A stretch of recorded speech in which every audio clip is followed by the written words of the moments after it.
The weight of endless night's melody rivers pressed her worn sneakers against the cold marble floor of the Phoenix Grand Ballroom, her fingers trembling slightly as she balanced the silver tray laden with crystal champagne flutes. Ow. The weight wasn't just from the expensive glassware. At 19, she carried the burden of 3 jobs, an empty refrigerator, and the constant ache of searching for her missing brother Tommy. The ballroom sparkled under cascading chandeliers, each crystal worth more than her monthly rent at the rundown motel where she called home. Women in designer gowns floated past her like graceful swans, their jewelry catching the light as they discussed vacation. Homes and places Melody had only seen in magazines. She moved through their world invisible, just another face in black, in white uniform serving people who would never notice her name. Her supervisor, Martha, had warned the catering staff before the evening began. The Montgomery Foundation Gala draws Phoenix's elite. Keep your eyes down, your mouth shut, and don't even think about interacting with the guests beyond necessary service. Melody understood the rules. She had learned them in every wealthy home she cleaned, every upscale restaurant where she bussed tables, every exclusive event where she remained part of the background.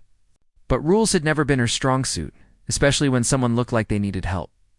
The silent boy across the ballroom, 2-year-old Oliver Montgomery, sat at his father's reserved table, his small hands folded neatly in his lap.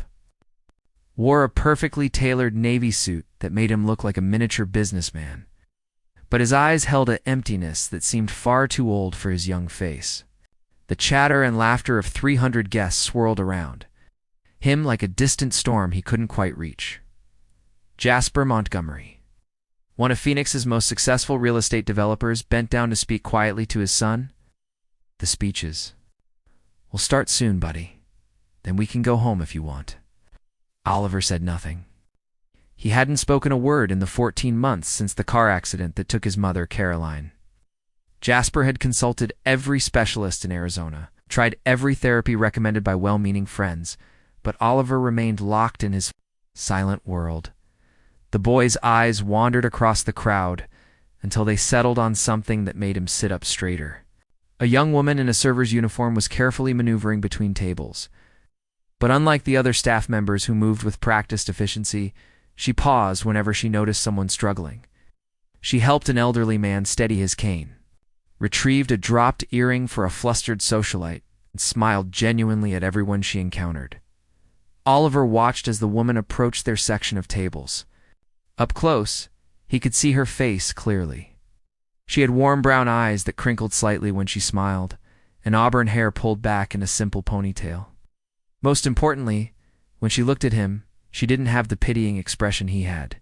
Grown accustomed to seeing from adults, an unexpected connection. "Would you like some juice instead?" Melody asked softly, noticing that Oliver was the only person at the table without a drink. "I saw they have apple juice in the kitchen." Jasper looked up, surprised that someone had addressed his son directly rather than speaking through him. "He doesn't usually respond to strangers," he said apologetically. Melody crouched down to Oliver's eye level, setting her tray carefully on the table. "You know what? I don't like big parties either.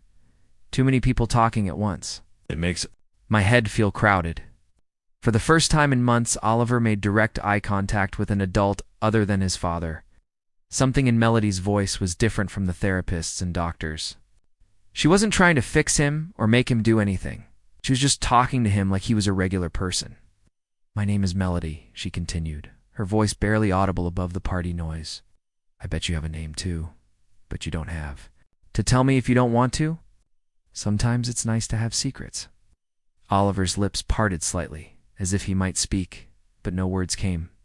Instead, he pointed to his chest and then made a small gesture toward the empty dance floor, where a string quartet played classical music.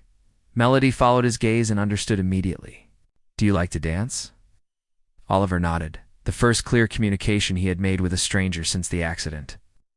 "I love dancing," Melody said, glancing around to make sure Martha wasn't watching.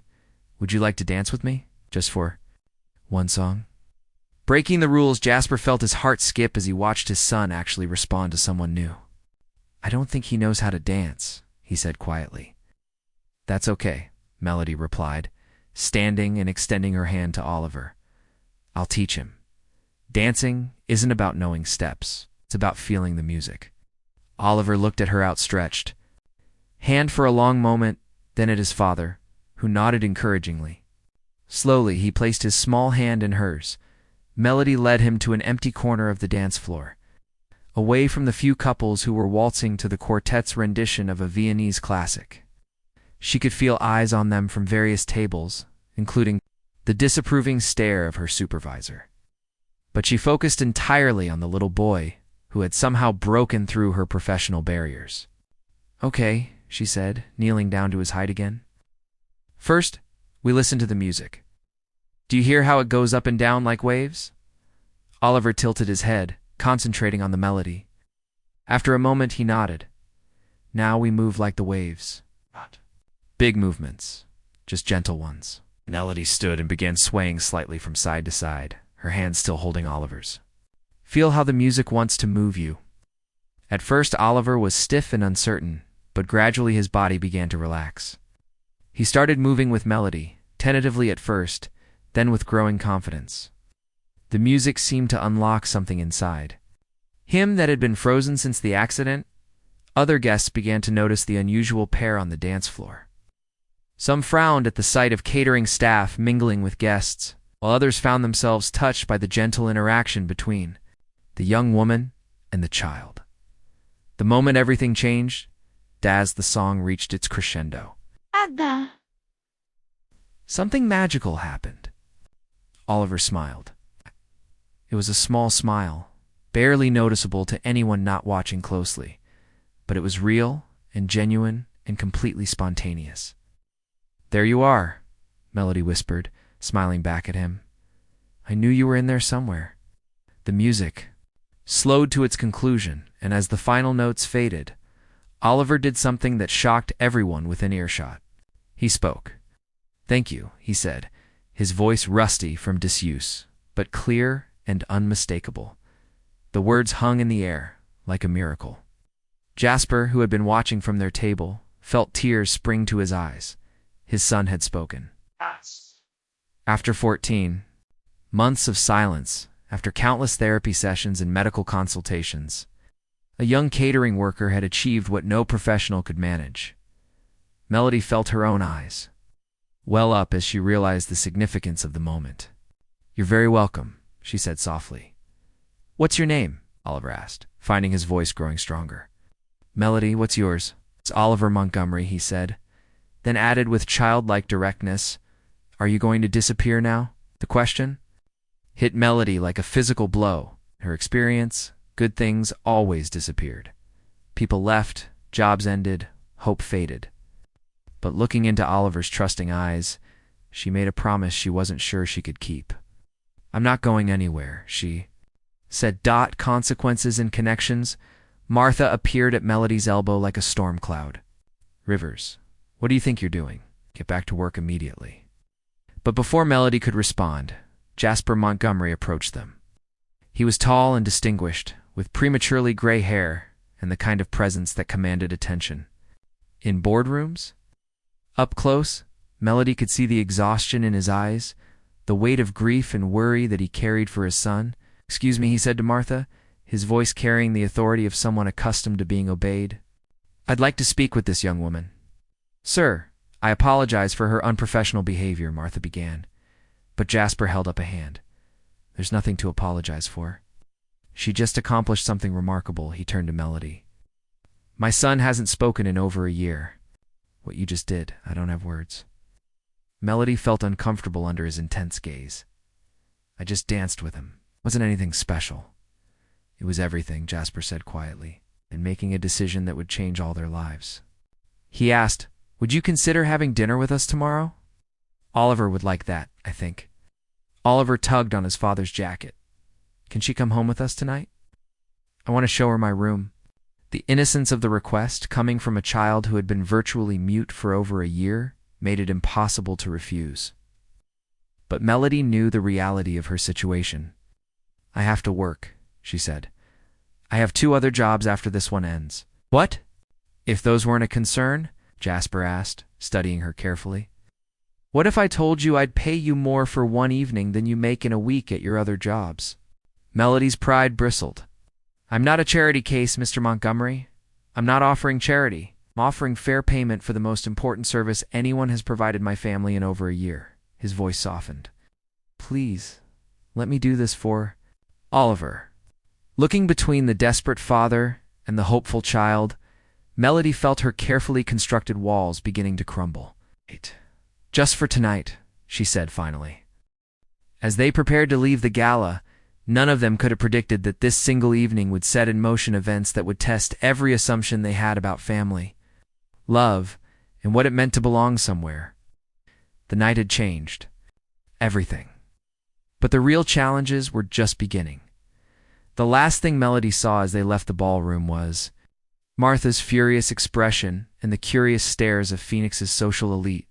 She had no idea that by morning, her picture would be in the society pages, or that powerful people were already planning to tear apart the fragile connection she had formed with the Montgomery family. But for now, walking between Jasper and Oliver, toward an uncertain future, she allowed herself to hope that maybe, just maybe, she had finally found where she belonged. The morning after Miracle's Melody woke to sunlight streaming through silk curtains, a sensation so foreign that for a moment she forgot where she was. The guest bedroom in the Montgomery estate was larger than any apartment she had ever lived in, complete with its own marble bathroom and a view of perfectly manicured gardens that stretched beyond what her eyes could take in. The previous night felt like a dream. After leaving the gala, Jasper had driven them to his sprawling estate in the Scottsdale foothills, where Oliver had insisted on showing her every corner of his room, from his collection of model airplanes to the telescope his mother had given him for his 7th birthday. Most remarkably, the boy had talked non-stop, as if making up for 14 months of silence in a single evening. A soft knock interrupted her thoughts. "Melody?" Oliver's voice came through the door. "Are you awake?" "Dad made pancakes," she smiled. Pulling on the clothes she had worn the night before, in the harsh light of morning, she wondered if she had made a terrible mistake. This world of marble floors and infinity pools was not hers, and pretending otherwise would only lead to heartbreak. But when she opened the door and saw Oliver's beaming face, all her doubts temporarily vanished. "I told Dad you like strawberries," Oliver said, taking her hand. "He bought some at the store this morning, just for you." The kitchen was a chef's paradise, with granite countertops and professional-grade appliances. Jasper stood at the stove, wearing jeans and a casual shirt that made him look younger and more approachable than the businessman she had met the night before. When he turned to greet her, she noticed the exhaustion lines around his eyes had softened considerably. "Good morning," he said, his voice warm. "I hope you slept well." "Better than I have in months," Melody admitted, then immediately felt embarrassed by the confession. "I'm glad." Jasper plated the pancakes with the precision of someone who had learned to cook out of necessity rather than passion. "Oliver has been awake since 6, planning your entire day." Oliver bounced in his chair. "We could go swimming, or I could teach you to play chess, or we could build something with my Legos. Dad said you might have to leave soon, but I think you should stay forever." The innocent words hung in the air, highlighting the impossibility of their situation. Melody was a stranger who had wandered into their lives by accident. She had her own responsibilities, her own struggles, her own search for her missing brother Tommy. This fairy tale couldn't last. Unwelcome. Visitors, their peaceful morning was interrupted by the sound of cars pulling into the circular driveway. Through the large windows, Melody saw 2 black sedans and a news van with a satellite dish. Jasper's expression darkened immediately. "Oliver, take Melody upstairs to your room, now." "What's wrong, Dad?" Oliver asked, his newly recovered voice trembling with anxiety. "Nothing for you to worry about, buddy. Just some business I need to handle." But it wasn't business. The doorbell rang insistently, followed by aggressive knocking. Jasper opened the door to find his late wife's sister, Helena Blackwood, flanked by a man in an expensive suit and a woman with a notepad. Helena was 45, impeccably dressed, and had spent the year since Caroline's death positioning herself as the rightful guardian of Oliver's emotional well-being. She had never approved of Jasper, considering him too focused on work and too permissive as a parent. "Jasper," Helena said, pushing past him into the foyer. We need to talk. Helena, this isn't a good time. I think it's the perfect time. She gestured to the man beside her. This is my attorney, Richard Hartwell. This is Jennifer Nash from Child Protective Services. Jasper felt his blood run cold. What is this about? It's about the young woman you brought home last night, Helena said, her voice dripping with disapproval. The one whose picture is all over social media this morning. She thrust her phone at him, showing a blurry photo taken at the gala of Melody dancing with Oliver. The caption read, Phoenix millionaire's son dances with mysterious server girl. Half of Phoenix society is talking about this, Helena continued. We brought a complete stranger into your home, Jasper. A teenage girl with no background check, no references, no supervision. What were you thinking? I was thinking about my son, Jasper replied, his voice dangerously quiet. For the first time in over a year, Oliver spoke. He smiled. He acted like a normal child, because of her. Helena's voice rose. Jasper, you don't know anything about? This girl, she could be anyone. She could be dangerous. Jennifer Nash stepped forward. Mr. Montgomery, we've received reports of concern regarding the welfare of your minor child. We need to conduct a home visit and interview all parties involved. Upstairs, Melody pressed her ear to Oliver's bedroom door, her heart sinking as she caught fragments of the conversation below. She had known this would happen.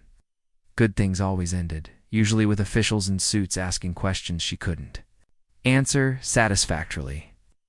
They want to take you away, Oliver whispered, his eyes wide with fear. I can hear them talking about me too. They think Dad is a bad father because of you. Melody knelt beside him, taking his small hands in hers. Oliver, listen to me. Your dad is not a bad father. He loves you more than anything in the world. But they're going to separate us, aren't they? Just like they separated you from your brother. The question hit Melody like a physical blow. She had told Oliver about Tommy the night before, how they had been split up in the foster system when she was 15 and he was only 8. How she had been searching for him ever since. I won't let that happen, she said, though she had no idea how she could prevent it. Promise me, Oliver said. Urgently, promise me you won't disappear. Before Melody could respond, footsteps echoed on the stairs. Jasper appeared in the doorway, his face grim. Melody, they want to speak with you? Fighting for family, the interview with Jennifer Nash was thorough and uncomfortable. Melody sat in Jasper's home office, feeling small and out of place as the social worker asked question after question about her background, her living situation, her relationship with the Montgomery family. Miss Rivers, you're 19 years old with no permanent address, working multiple minimum wage jobs. What exactly is your interest in this family? Melody chose her words carefully. Oliver is a special boy who was hurting. I helped him feel better. That's all. And Mr. Montgomery offered you money to spend time with his son? He offered to pay me for missing work. I wasn't comfortable accepting charity. Helena, who had been listening from a corner chair, finally spoke up. This is exactly what I'm talking about. Jasper is making impulsive decisions based on desperation, rather than what's actually best for Oliver. And what do you think is best for Oliver? Melody asked, unable to keep the edge from her voice.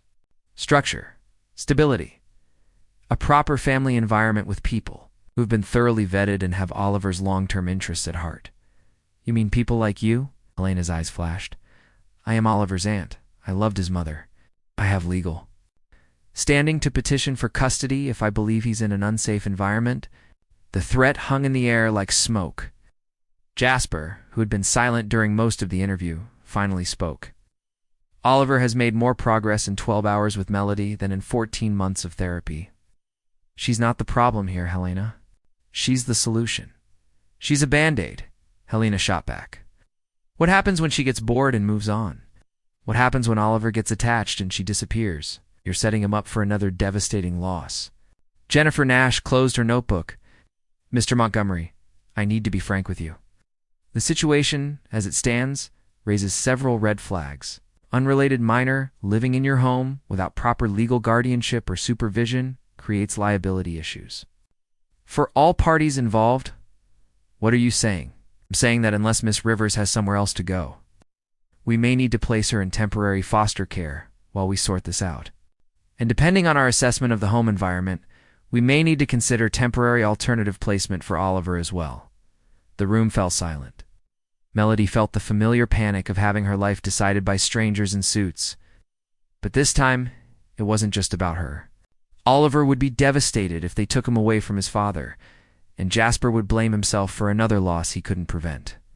"There is another option," Richard Hartwell said quietly. He had been silent through most of the proceedings. But now all eyes turned to him.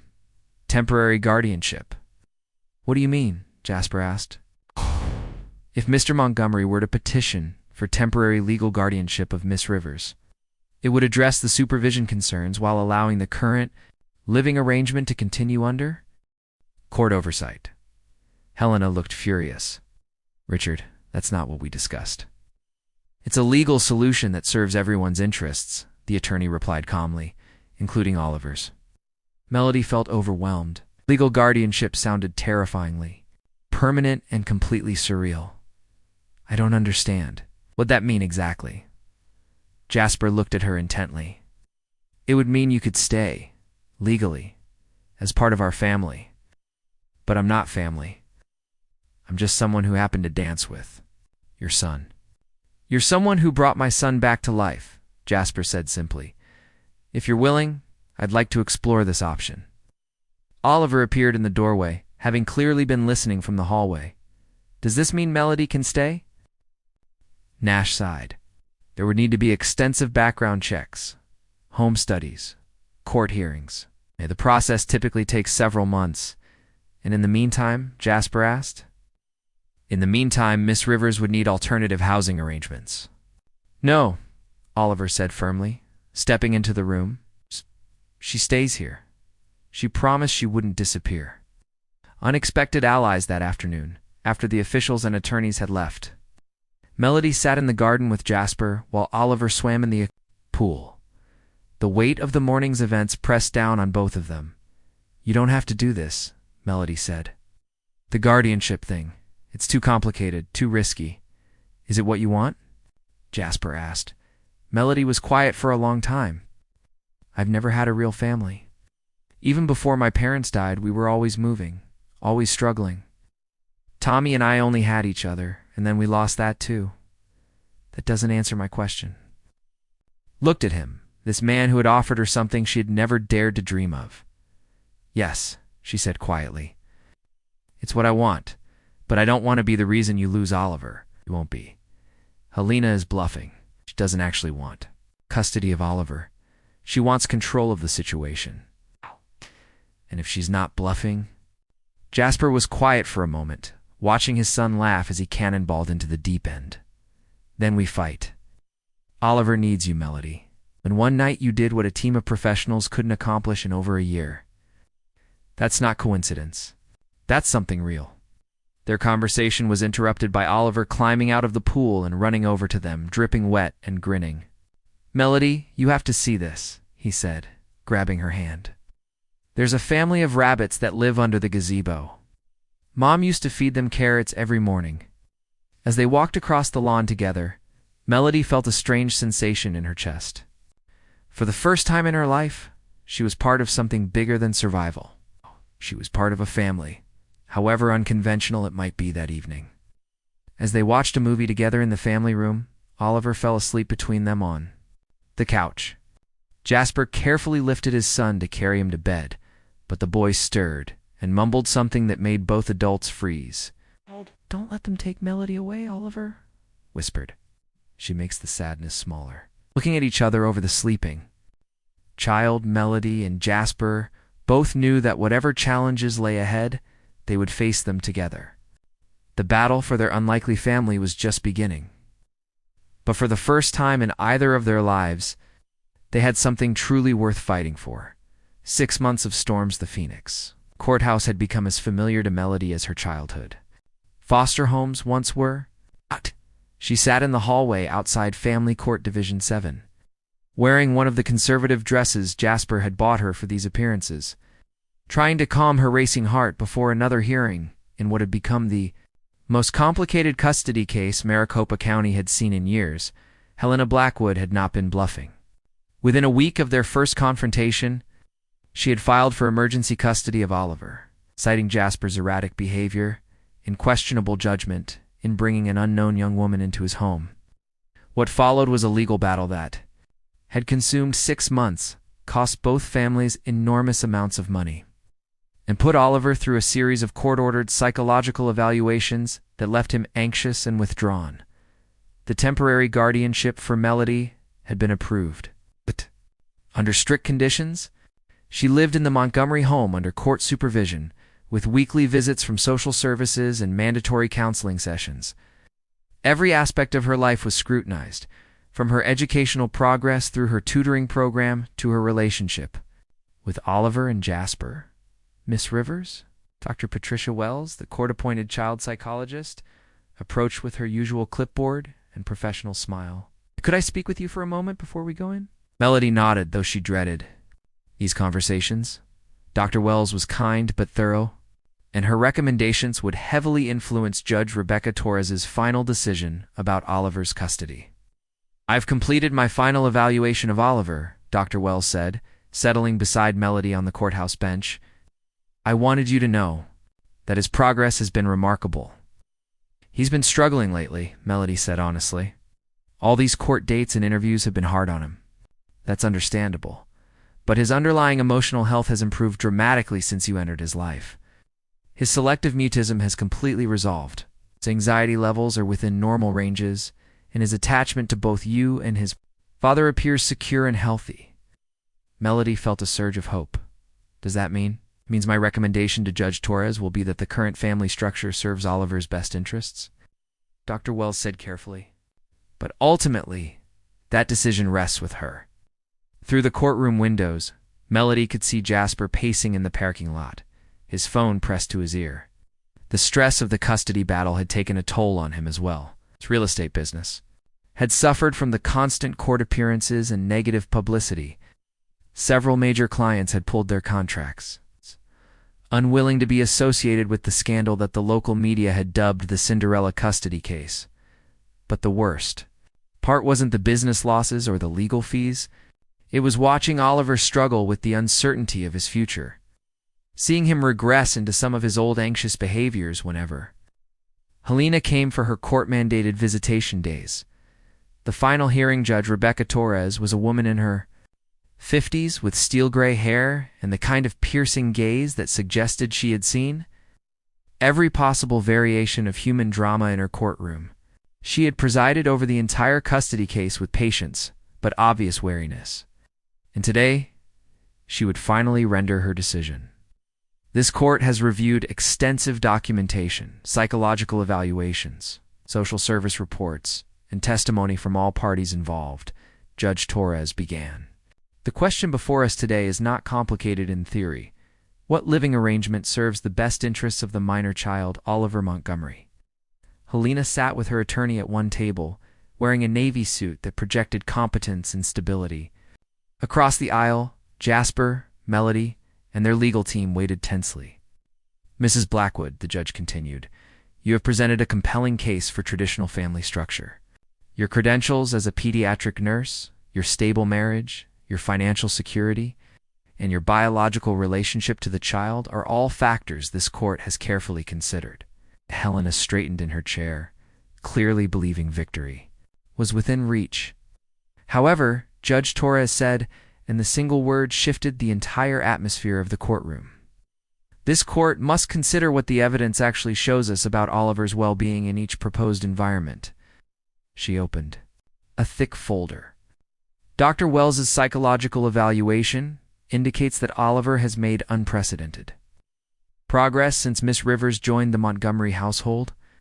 His selective mutism, which persisted for 14 months despite intensive therapy, resolved within days of her arrival. His academic performance has improved, his social development has accelerated, and most importantly, he has formed healthy, secure attachments." The judge looked directly at Helena. "Mrs. Blackwood, while your intentions are undoubtedly loving, the evidence suggests that Oliver thrives in his current environment. This court cannot ignore measurable improvements in a child's mental health and development." Melody felt Jasper's hand find hers under the table, his fingers intertwining with hers in a gesture that had become natural over the months of uncertainty. Regarding the guardianship of Miss Rivers, Judge Torres continued, this court finds that Mr. Montgomery's decision to provide a stable home for a young woman in need demonstrates commendable character rather than questionable judgment. Miss Rivers has contributed positively to the household, maintained excellent academic progress, and formed appropriate family bonds. The judge paused, looking around the courtroom. Therefore, this court awards permanent custody of Oliver Montgomery to his father, Jasper Montgomery, with the provision that the temporary guardianship of Melody Rivers be made permanent as well. The courtroom erupted. Helena's face crumpled in defeat while her attorney whispered urgently in her ear. At the other table, Melody felt tears streaming down her face as Jasper pulled her into a fierce hug, but the celebration was interrupted by Judge Torres's gavel. Furthermore, she said, this court has been made aware of additional circumstances that require our attention. An unexpected reunion, the courtroom doors opened, and a court officer escorted in a thin boy with sandy brown hair and familiar brown eyes. Melody's breath caught in her throat as she recognized him immediately, despite the 2 years that had passed since she had last seen him. Tommy, she whispered. Her 12-year-old brother looked uncertain and overwhelmed in the formal courtroom setting. But when he saw Melody, his face broke into a grin that reminded her painfully of the little boy she had been forced to leave behind. Miss Rivers, Judge Torres said gently, your brother Tommy was located through the investigation process initiated by Mr. Montgomery's legal team. He has been living with a foster family in Tucson, but his current placement is temporary, and his social worker believes a permanent family setting would be preferable. Melody stood up shakily, hardly daring to believe what was happening. Is it really you? The boy nodded, suddenly shy. Hi, Mel, you look different. You're so tall, she said, tears flowing freely now. I've been looking for you everywhere. Jasper leaned over to their attorney. What does this mean, can we? Their lawyer nodded. The guardianship order can be expanded to include both siblings. Judge Torres smiled, the first time anyone had seen her show emotion during the entire proceedings. Mr. Montgomery, are you prepared to welcome another child into your family? Jasper looked at Melody, then at Tommy, then at Oliver, who was practically bouncing with excitement at the prospect of a brother. Your Honor, he said, nothing would make me happier. 2 years later, the Montgomery home in Scottsdale had been transformed once again. The formal dining room had been converted into a homework station where Tommy worked on his algebra, while Oliver built increasingly complex Lego structures. The pool area echoed with the sounds of children playing, and the kitchen constantly buzzed with activity as Melody, now 21 and in her junior year at Arizona State University, tried to keep up with the appetites of 2 growing boys. She stood at the kitchen island, reviewing notes for her child psychology midterm, when strong arms wrapped around her waist from behind. How's the studying going? Jasper asked, pressing a kiss to the top of her head. Good, Dr. Wells thinks. I should consider graduate school after I finish my bachelor's degree. Dr. Wells is right. You have a gift with children. Melody leaned back against his chest, marveling at how natural this felt. Somewhere during the chaos of custody battles and family adjustments, their relationship had evolved from grateful strangers to something deeper and more complex. They had been careful, moving slowly out of consideration for the boys and the scrutiny they remained under. But love had found them anyway. The boys want to know if we can get a dog, she said. What do you think? I think this family could handle just about anything at this point. Through the window, they watched Oliver teaching Tommy how to use the telescope. Both boys chattering excitedly about constellations and planets. Helena still visited occasionally, having eventually accepted that Oliver was thriving in his unconventional family. She had even grudgingly admitted that Melody was good for all of them. Melody, Jasper said quietly, there's something I want to ask you. She turned in his arms, seeing something serious in his expression. What is it? Instead of answering, he reached into his pocket and pulled out a small velvet box. Melody's heart stopped. I know this isn't conventional, he said, dropping to one knee in their kitchen while the boys' laughter echoed from the yard.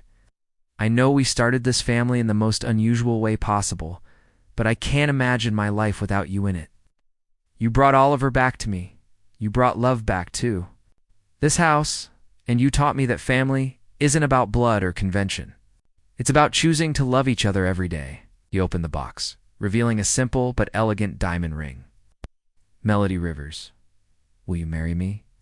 Before she could answer, Oliver and Tommy burst through the patio doors, having obviously been watching from outside. Say yes, Oliver shouted. We already talked about it, and we want you to be our real mom. And then we'll all have the same last name, Tommy added practically. Melody looked around at these three males who had become her entire world, who had given her the family she had dreamed of but never believed possible. Yes, she said, laughing through her tears. Yes, of course, yes. As Jasper slipped the ring onto her finger and the boys cheered, Melody thought about that night at the charity gala when she had simply wanted to help a lonely little boy. She had never imagined that one dance could change everything, that breaking the rules could lead to finding her place in the world. 6 months later, they were married in the same garden where Oliver had first shown her the family of rabbits. Tommy walked her down the aisle, while Oliver served as Jasper's best man. Dr. Wells and Judge Torres were among the guests, along with Martha from the catering company, who had grudgingly admitted that maybe some rules were worth breaking. Helena gave a surprisingly warm speech at the reception about how love creates families in unexpected ways. And even the Phoenix Society pages covered the wedding as a fairy tale come true. But for Melody, the real magic wasn't in the wedding, or the legal declarations, or the public recognition. It was in the quiet moments afterward, helping Tommy with his homework, watching Oliver teach other children to dance at school events, and falling asleep each night in Jasper's arms, knowing that she had finally found where she belonged. The girl who had spent years moving from place to place, searching for her brother and dreaming of a family, had discovered that sometimes the greatest love stories begin with the simplest act of kindness. One dance had changed everything, but it was the choice to keep dancing together through all of life's challenges that had created their forever. And they lived, not happily ever after in the fairy tale sense, but happily together in the real world sense, building a family based on love, trust, and the understanding that the most beautiful things in life often come from the most unexpected places.